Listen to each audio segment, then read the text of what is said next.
In this lecture we are going to discuss about list. Okay तो list क्या है, कैसे इनका इस्तेमाल किया जाता है, इसको हम डिस्कस करेंगे. तो यहाँ पे है list is an ordered sequence of values.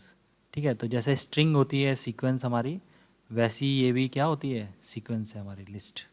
Okay, list भी क्या है, एक सीक्वेंस है. ठीक है, इसमें भी इंडेक्सिंग होती है जैसे कि हमारे स्ट्रिंग में होती है.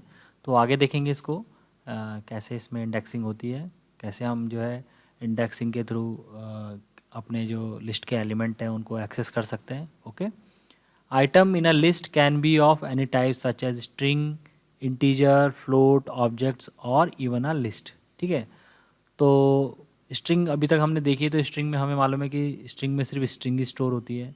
लिस्ट एक ऐसा सीक्वेंस है कि जिसमें आप स्ट्रिंग भी स्टोर कर सकते हो, इंटीजर भी स्टोर कर सकते हो, फ्लोट्स वैल्यू भी स्टोर कर सकते हो, ऑब्जेक्ट्स भी स्टोर कर सकते हो, इवन एक लिस्ट को भी लिस्ट में स्टोर कर सकते हो. ठीक है, तो इसको भी हम प्रैक्टिकल करके देखेंगे तो हमें ज़्यादा समझ में आएगा. Items in a list are enclosed in square brackets. Okay, separated by commas. ठीक है, लिस्ट इज़ म्यूटेबल. तो म्यूटेबल का मतलब है चेंजेबल. लिस्ट में अगर कोई एलिमेंट अगर आप चेंज करना चाहते हो किसी पोजीशन में, किसी इंडेक्स पे, तो वो चेंज हो जाएगा. ठीक है, जबकि स्ट्रिंग जो है इम्यूटेबल है. ठीक है, तो ये स्ट्रिंग और लिस्ट में एक ये भी एक डिफरेंस है. ठीक है, तो list in Python classified into 3 types. एक एम्प्टी लिस्ट होती है, एक लॉन्ग लिस्ट होती है, एक नेस्टेड लिस्ट होती है. ठीक है, तो हम कोई भी लिस्ट, किसी भी टाइप की लिस्ट बना सकते हैं अकॉर्डिंग टू आवर रिक्वायरमेंट. ठीक है, तो इसको प्रैक्टिकली करके देखते हैं. तो सबसे पहले हम बनाते हैं एक एम्प्टी लिस्ट. तो एम्प्टी लिस्ट बनाने के लिए हमने क्या करना है, एक हमने वेरिएबल ले लिया है. सपोज करो मैं वेरिएबल का नाम एल ही ले लेता हूँ. ठीक है, इक्वल टू और इस तरह से ब्रैकेट लगा दूंगा. तो ये बन गई आपकी एम्प्टी लिस्ट. ठीक है, अगर मैं इसको प्रिंट कराता हूँ तो क्या प्रिंट होगा, कुछ भी प्रिंट नहीं होगा, क्योंकि ये कैसी है, एम्प्टी लिस्ट है. ठीक है, ओके, तो ये देखिए. ठीक है, तो यहाँ पे लिस्ट है, यहाँ पे एक ये एम्प्टी लिस्ट हमने क्रिएट किया, ये इंटीजर्स को हमने स्टोर किया लिस्ट में. ठीक है, और पर्टिकुलर किसी एलिमेंट को हमने इंडेक्स के थ्रू, उसके इंडेक्स के थ्रू यहाँ पे प्रिंट करा दिया. ठीक है, उसके बाद हमने लिस्ट में स्ट्रिंग को भी स्टोर किया, उसको प्रिंट करा के देख लिया. उसके बाद हमने डिफरेंट टाइप्स ऑफ डाटा जो है स्ट्रिंग में, लिस्ट में जो है स्टोर किए और उनको प्रिंट करा दिया. जैसे यहाँ पे एक इंटीजर है 12, ये फ्लोट वैल्यू है, ये स्ट्रिंग है. ठीक है, तो इस तरीके से जो है हम लिस्ट को इस्तेमाल कर सकते हैं. ठीक है, लिस्ट में जो है हम अब जो है कैरेक्टर्स को इस्तेमाल स्टोर करके देखते हैं. ठीक है, जैसे इस तरीके से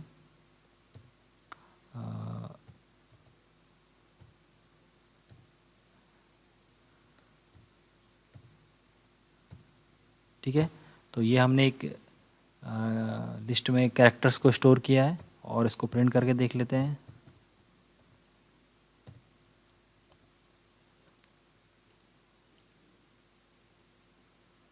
तो ये देखिए यहाँ पे ये इस तरीके से कैरेक्टर जो है आपके प्रिंट हो गए इस तरीके से. ठीक है, तो इस तरह से लिस्ट ये प्रिंट होगी. तो इसमें इंडिपेंडेंट ये अलग अलग कैरेक्टर हैं, अलग अलग इंडेक्स पे. ठीक है, तो इस तरह से हम कैरेक्टर्स को भी लिस्ट में स्टोर कर सकते हैं. ठीक है, इंटीजर की लिस्ट बना सकते हैं.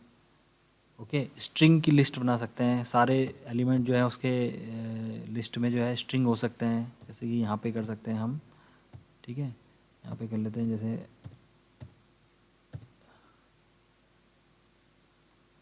ओके, ये इस तरीके से. और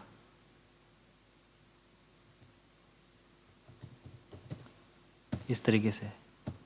ठीक है, तो बहुत सारी हमने स्ट्रिंग जो है लिस्ट में स्टोर कर दी, तो इसको भी हम यूज़ कर सकते हैं इस तरीके से और प्रिंट करा लेते हैं इसको.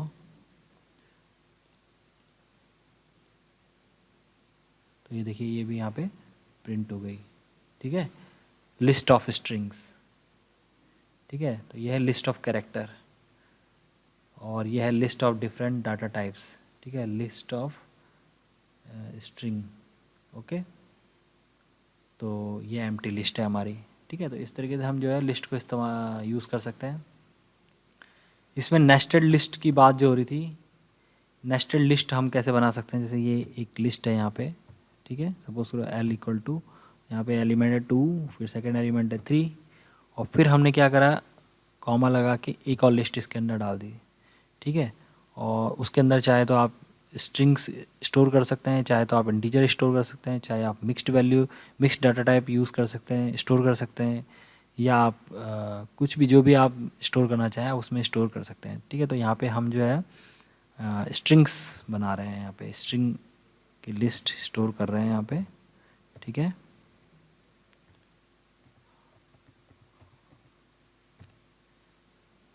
ठीक है, और इस तरीके से 4 और 5, ठीक है। तो ये नेस्टेड लिस्ट है, लिस्ट के अंदर लिस्ट, ठीक है। तो अब देखते हैं इसको प्रिंट करा के, प्रिंट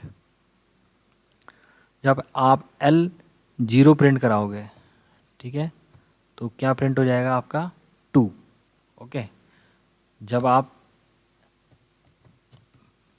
L1 प्रिंट कराओगे तो क्या प्रिंट होगा आपका 3, ओके। और जब आप प्रिंट L2 कराओगे तो क्या प्रिंट हो जाएगी आपकी पूरी की पूरी ये जो नेस्टेड लिस्ट है ये वाली, ठीक है, ये प्रिंट हो जाएगी, ठीक है। इसको कराते हैं इस तरीके से, तो इसको रन करा के देखते हैं। तो ये देखिए यहाँ पे जब हमने L0 प्रिंट कराया था तो यहाँ पे 2 प्रिंट हुआ, L1 प्रिंट कराया तो यहाँ पे 3 प्रिंट हुआ, और L2 प्रिंट कराया तो ये जो नेस्टेड लिस्ट है, लिस्ट के अंदर जो दूसरी लिस्ट है ये वाली, ठीक है, ये यहाँ पे प्रिंट हो गई है, ठीक है। तो इस तरीके से लिस्ट के अंदर लिस्ट को भी हम स्टोर कर सकते हैं, ओके।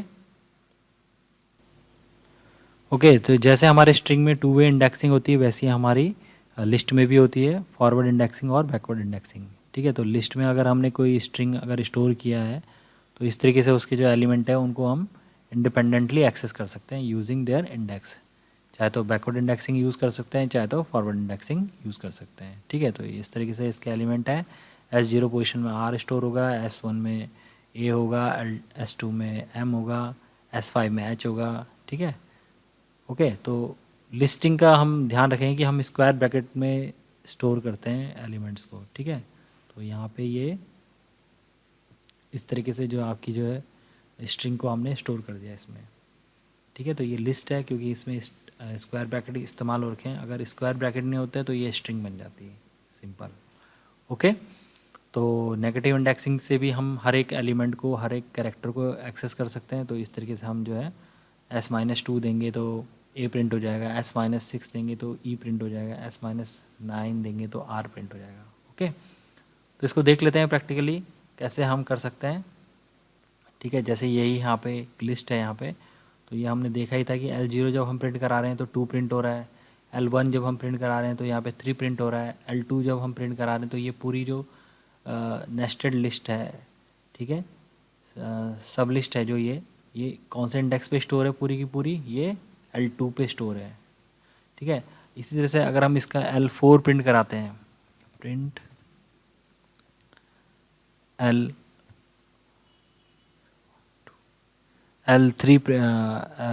प्रिंट कराते हैं अगर हम, तो क्या प्रिंट हो जाएगा हमारा 5 प्रिंट हो जाएगा, ठीक है। तो इसको भी रन करके देख लेते हैं। तो ये देखिए यहाँ पे 5 प्रिंट हो गया हमारा, ठीक है, ये 5 प्रिंट हो गया हमारा, ठीक है। तो इस तरीके से हम इंडेक्सिंग को इस्तेमाल करके जो है पर्टिकुलर एलिमेंट को एक्सेस कर सकते हैं। अगर हम नेगेटिव इंडेक्सिंग इस्तेमाल करना चाहें तो वो भी कर सकते हैं, जैसे हम यहाँ करें प्रिंट L का, तो ये जो ये -1 है, ये -2 है, तो अगर मैं यहाँ पे कर दूँ -2 तो क्या प्रिंट होना चाहिए, यहाँ पे 4 प्रिंट हो जाएगा, ठीक है।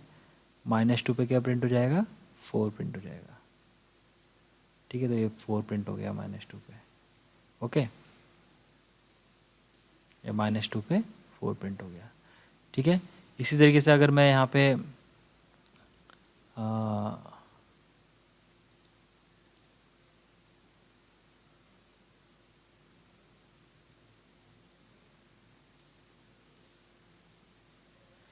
इसी तरीके से अगर मैं यहाँ पे -2 है और -3 प्रिंट करूँगा तो -3 पे क्या प्रिंट हो जाएगी, ये पूरी की पूरी जो हमारी नेस्टेड लिस्ट है ये प्रिंट हो जाएगी। ठीक है, तो इसको भी देख लेते हैं प्रिंट करा के।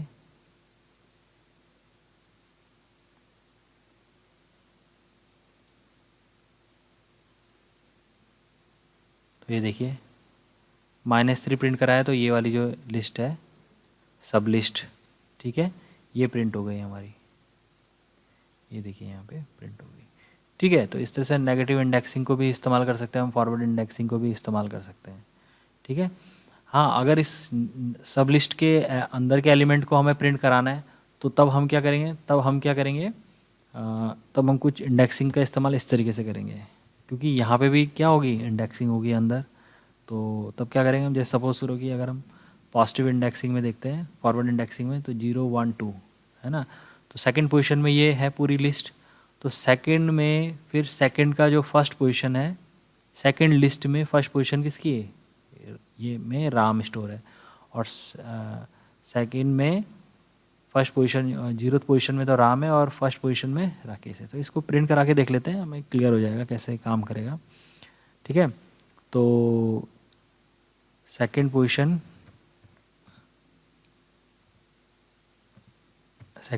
का 0th पोजीशन, ठीक है, तो सेकंड पोजीशन की 0th पोजीशन में क्या है आपका, राम है।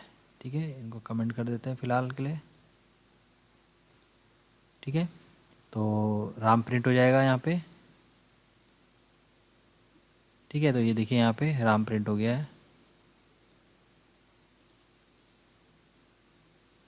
ठीक है, ये देखिए राम यहाँ पे प्रिंट हो गया है ये। ओके, तो ये देखिए यहाँ पे राम प्रिंट हो गया। ठीक है, अगर मैं यहाँ पे करता फर्स्ट पोजीशन में तो तब क्या प्रिंट होता, तब राकेश प्रिंट हो जाता। ठीक है, तो ये देखिए यहाँ पे राकेश प्रिंट हो गया है। ओके ओके, और अगर मुझे एक पर्टिकुलर कैरेक्टर को, जो नेस्टेड लिस्ट है इसके किसी पर्टिकुलर कैरेक्टर को प्रिंट कराना होता है, जैसे सपोज करो राम के ए को प्रिंट कराना होता, तो मैं क्या करता, तब यहाँ पे लिखता है इस तरीके से 0 और फिर एक इंडेक्स और देता। तो यहाँ पे भी फर्दर इंडेक्सिंग हो रखी है, तो 0। ठीक है, तो 0 लिस्ट के मतलब 0 पोजीशन में जो एलिमेंट है उसका कौन सा आइटम है, उसका 0 का 1, तो यानी कि 1। तो अब क्या प्रिंट होगा स्क्रीन में, ए प्रिंट हो जाएगा। ये देखिए ए प्रिंट हो गया यहाँ पे। ओके, इसी तरीके से अगर मैं यहाँ करूँ कि अगर मैं यहाँ पे कर दूँ -3, तो क्या प्रिंट होगा यहाँ पे, आर प्रिंट हो जाएगा। ठीक है, तो ये -1 -2 और -3। ठीक है, तो यहाँ पे क्या प्रिंट हो जाएगा आपका, आर प्रिंट हो जाएगा। ये देखिए आर प्रिंट हो गया। ठीक है, तो इस तरीके से हम इंडेक्सिंग का इस्तेमाल कर सकते हैं अपने जो एलिमेंट्स हैं लिस्ट के अंदर उनको एक्सेस करने के लिए। ठीक है, फॉरवर्ड इंडेक्सिंग को भी इस्तेमाल कर सकते हैं और बैकवर्ड इंडेक्सिंग को भी इस्तेमाल कर सकते हैं। ओके।